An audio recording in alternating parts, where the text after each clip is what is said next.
Welcome back to the studio. Today we're going to do a little bit of an preview or tour of what will be the new Urban Elementz studio.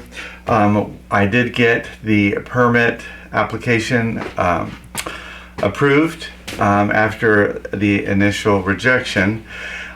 So we've started with the installation, and we have some of the 2x4 framing going up. So today we're going to go downstairs in the studio, and the new studio, and I'm going to show you the mess in progress. So stay tuned for that. This is a first look at the studio. The studio is pretty long. The entire length of the room is 45 feet long. As you can see, we already have the pink foam board insulation up on the walls. It's 2 inches thick, and it does provide some bit of R value, but it also has a thin sheet of plastic on it that is a moisture barrier also.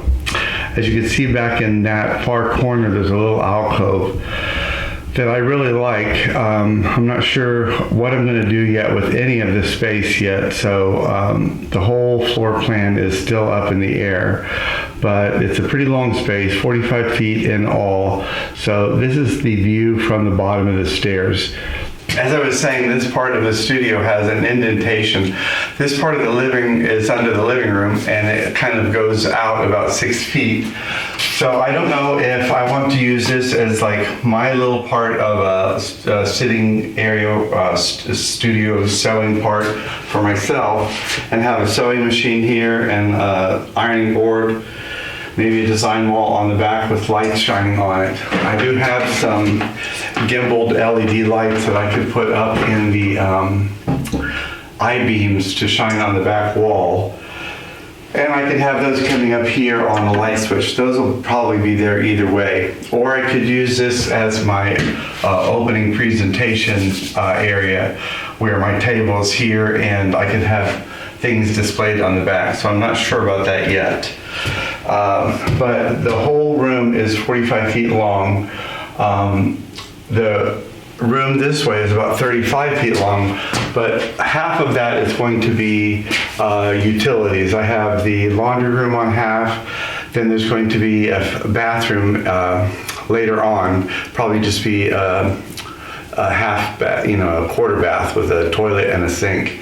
Then there's the stairs, the footprint of the chimney for the fireplace upstairs, the furnace and AC, water heater, and then there's a section here that's about 15 feet wide. That will be open to the studio as well. So I did put in 2 egress windows. That was the first thing that I did here in the studio. I did that before we ever moved into the house, and I'll show you down at this end what one of those looks like. This is an egress window. It used to just be a regular basement window. By code, I did not have to have these. You only have to have these in a basement if you have a bedroom down there. These are not going to have a bedroom down here, but for my own peace of mind, I wanted to have them. One is they let light into the room and make the room feel a little less claustrophobic, but also they do provide a method of escape in the event that you ever need one. So I put one at each end of the studio, just in the odd event that an emergency ever came up.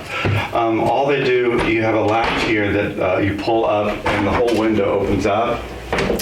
And there's a ladder here and a lid, and you just hop right on out of the house. They do provide ventilation as well as sunlight. I have some plants in here right now. It also kind of is like a mini greenhouse in the winter. So I have some plants in there. Trust me, if I needed to, I would trample on those plants to get out of the house. So they would not provide an obstruction for me if I needed to get out. So I had 2 of these put in. They are expensive to put in. I found a company to put mine in that they did it all by hand, which means that they did no heavy equipment came onto the yard. It was 4 guys. They came in with shovels and wheelbarrows, and they dug all the way down into the yard this deep. And then they used a concrete saw, and they sawed through the poured concrete walls. That's what's behind my pink insulation. These walls are 8 inches thick, so it was a pretty thick wall, and it took them, I think they did it, it was either 1 day or 2 days. It might have been just all in 1 day. And they had both windows in, both wells in, and all ready to go. So I'm really happy with that. It was expensive, but for the life of the house and the value of the house, I think it was worth having that done. And with the plants in there, I think it really is going to make it feel better down here. The back of the window right now is, or the well, is kind of painted like it's a faux concrete looking. I think I might paint mine a brighter color, maybe even white, just to make it a little bit brighter in there. It's just kind of like a metal. And it feels so stronger than that because of all the compressed earth behind it. But I think I would like to have it be a little bit brighter color because I think that's going to make it brighter as well. One of the things I've been trying to think about is paint color for the entire studio. It's going to be very bright. I think I'm going to do either a really bright white or a linen. Nothing even like a butter color. It's going to be pretty white. All the walls will be drywall. The ceiling will be drywall. So I don't think it's going to be dark. The ceilings are pretty high. I know it doesn't look like they're that high, and it probably looks pretty dark in here because this pink foam insulation has a way of absorbing the light. But as I was saying, the writing side of this has a very thin plastic film on it, and this is a moisture barrier, this side of it. So you put this side out towards the wall, and that's a moisture barrier. It's also prevents the wind, the air from coming through. So that's why it's taped. But it just provides a small R value, like 2.5 or something. I also am going to be using a rock wall insulations made from minerals that are melted at a really high temperature. And the neat thing about that is that it will actually float on water. So the water, it doesn't absorb water at all, so it's not going to absorb moisture. And you could have like one of those little blow torches blowing right at the insulation, and it won't catch on fire. So it's flame resistant, and it's also it's really good as a sound barrier, so it absorbs sound. So it should be really quiet down here as well. So all of those things are good. It was more expensive than the regular pink rolled insulation that you see generally at the store. But again, it's a long-term investment, and the flame-resistant quality that I saw online really sealed the deal for me, and the moisture-resistant. When I saw it just floating on water and not absorbing anything, I thought that was pretty good for the basement. We are in an area that is not prone to flooding at all, not a flood zone. I probably will still get flood insurance once the other house sells, primarily just for the fact that sometimes the water main breaks in the neighborhood and you could have flooding in the basement that has nothing to do with a nature event. So there's always a risk. Also, you could have a pipe burst in the house and have a flooding event. But we're doing everything we can to try and circumvent any water damage. So that is that on the insulation and water. As I said earlier, I don't have any idea yet.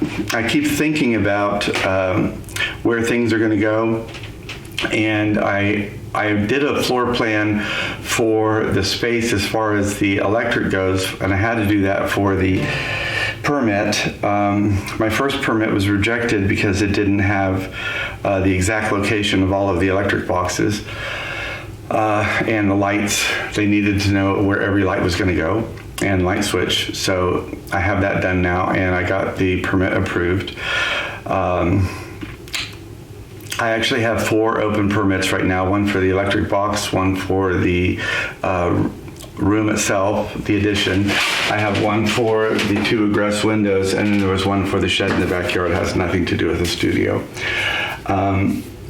So we've already started some of the framing, as you saw at the other end. All of the footers and headers are cut for the entire room because I wanted to make sure that I had ordered enough of those. And so all I have left to do is we have to start cutting the 2x4s for the studs and start putting those up. And then we can run the electrical, and after that it's a matter of putting the insulation in place and having it inspected. We only have to have 2 inspections if we pass both of them, as far as I know. One of them is the rough end of the electrical, and that's after the framing is done, and then we have to have another one done after the drywall is finished, and that's the occupational inspection. So I haven't done the floor plan yet. I'm going to try and do 2 different types of floor plans. One of them is going to be one of those kind of on graph paper to scale models. And those can be helpful. But the other one that I'm going to try and do is more of a not to scale model. I'm going to try and get large pieces of cardboard the same size as the actual pieces of sewing equipment that I'm going to be putting down here, like my cutting table and my toolboxes and the long arm machine. And I'm actually going to bring those down here and have them labeled so I can actually put them on the floor and walk around them and see them. So it's easier for my mind to tell if there's enough space, because sometimes when I do those floor plans to scale, my belly is bigger than what I think it is, and I think it's going to be able to fit on that floor plan, and when I get everything in there, it doesn't fit. My belly can't get through the spot that I thought it could. So having said that, I'm going to do the scale model to get an idea, but then also I'm going to do the cardboard on the floor. You could also do tape on the floor, but the cardboard's easier to move around. And I also could use like big craft paper or something like that. But I imagine that would roll up on me, so I'm going to try and find cardboard. I've already started collecting some big TV boxes and some other pieces at the store. So I'll show you a couple other things. This whole piece here, which is a little bit hard to see, the copper pipe, and comes down. There was a water meter here when I started. There was a cutoff valve before the meter and one after the meter, and this was bigger. It sticks out more than what the 2x4 framing was. So I called the water department and asked them if they could take the water meter out, because we have new water meters out on the street. They took that out, but the knobs are still bigger than what the 2x4 framing is. So I've called my plumber, and he's going to change out, going to remove one of the knobs because it's redundant, and he's going to change out the knob for a different type of valve, so that I can go ahead and frame this without having the wall come out all the way past it, or without having just one piece of the wall stick out. So it'll be one nice wall, because this wall is 33 feet long, this section of it. So I didn't want to have to bring the whole wall out. And it will be a nice flat wall without having one section of it stick out, or anything else sticking out beyond that. So it'll be a nice clean wall. This gives you a lot of wall for either hanging quilts or for using it as a design wall. And as I said, the room is pretty tall. So it's not claustrophobic down here. Another one of the things that I have done already is I put the boxes in for the LED ceiling lights. You can see these little umbilical cords that are sticking down. And you can see I have quite a few of them that extend down the length of the room. And there's actually 3 rows of these that go all the way down. And each one of these boxes has 5 different settings. So you can change, they call it color, I would call it brightness, but there's a switch here on the box, and if these were in place, the box is obviously up in the ceiling, And if you wanted to change it, you would have to remove the lens down and reach your hand up into the ceiling and change the intensity of it. But it does give you the capability of increasing the light, or what they call color, for anywhere from 27 Kelvin all the way up to 5,000 Kelvin. So I am a big proponent of light. I know every 10 years you have to double the amount of light to be able to see properly for doing craft work or reading or things like that. So as you can see, I put plenty of light in here and the capacity to be able to increase that lighting as time goes on. Again, all of these are LED fixtures, so it seems like there's a ton of them, but all of these are capable of being on one 15 amp circuit without overloading it, because they're only 12 watts a piece. This is the last section. It's actually across the way from the other little alcove. So this is the only part of the room that we're going to get the whole half of. The only bad part about this section is a whole ceiling will be lower here because there's a lot of obstructions. We have ductwork, we have a gas line, we have the I-beam. So most of the ceiling here will be lower. It doesn't bother me. I know some people say it's claustrophobic, but as long as the lighting is good, it won't bother me. Also, there's a crawl space that goes all the way up under my kitchen, but the crawl space is odd. It has a nice concrete floor, so it's really nice in there. We still have yet to put the pink foam insulation on the walls there. There is also a regular basement window in there, so it does have light in there. It's not dark and creepy. But we're going to put a door here so that it blocks the view of the crawl space, but still making it accessible. It's a 36-inch door. There will be 4 doors in the whole section down here. There'll be a door here to the electrical room. That's a 36-inch door. A 36-inch door to the crawl space, a 36-inch door to the laundry room, and then we have, I think it's a 32-inch door to the bathroom. Right now the bathroom's just going to be an empty room because I can't afford to have the bathroom put in. Hopefully, maybe somewhere down the road, I can have a bathroom put in for a toilet. But I wanted really wide doors because you probably can't see it, but my knuckles, my hands are just chewed up from walking through the house, the doors, carrying something, and I hit my hand and it just waxed the end of my skin off. So I want really wide doors. And there's 2 reasons, especially in the laundry room. I'm always carrying a laundry basket in and out there. And the cool thing about my laundry room is it has a laundry chute from the bathroom. I love that. But I don't want to have any of the fabric storage in this room. I'm hoping I can get away with that. I have fabric storage in the overflow side of the electrical closet. I've got 1 big shelving unit there, and then I've got 4 shelving units in the laundry room. And then there's also some fabric storage upstairs for stuff that I rarely use. So I'm hoping that I can get away with having all the fabric out of this room so it's a lot cleaner, because it's always the fabric that gets me in trouble as far as the mess goes. But when you carry those bins in and out, those things are so wide that that's where I end up getting myself in trouble, the laundry baskets and those bins. So that's why I wanted really wide doors. And so I'm hoping that the studio will be a lot cleaner with the fabric bins out. In fact, I could spin around a little bit and show you the some of the shelving units are up now. All of that mess down there, everything behind the I-beam and the columns will be behind a wall. So it'll all be a wall, and then it will go over to where the bathroom will be, and then up the stairs. And there'll be a little tiny alcove there, which could be either like a little place to have a couple kitchen cabinets where I could make tea or something. There won't be any water, like running water, but I could have bottled water there or something. But as far as the spacing goes, the downstairs of my old studio, I think, was around 375 or 400 square feet. And so it was the same upstairs. They were equal sized rooms. The total space in this room is around 900 square feet. So I do have more room here than I had in the old room, the old 2 rooms.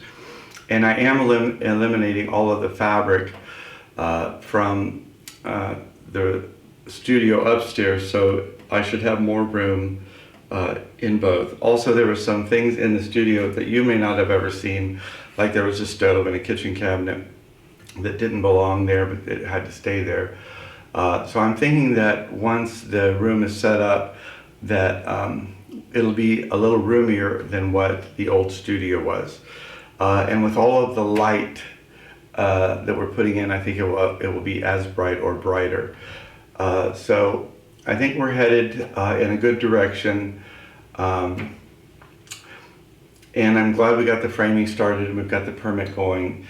So I think we're headed in a good direction. Hopefully we'll have another progress report soon.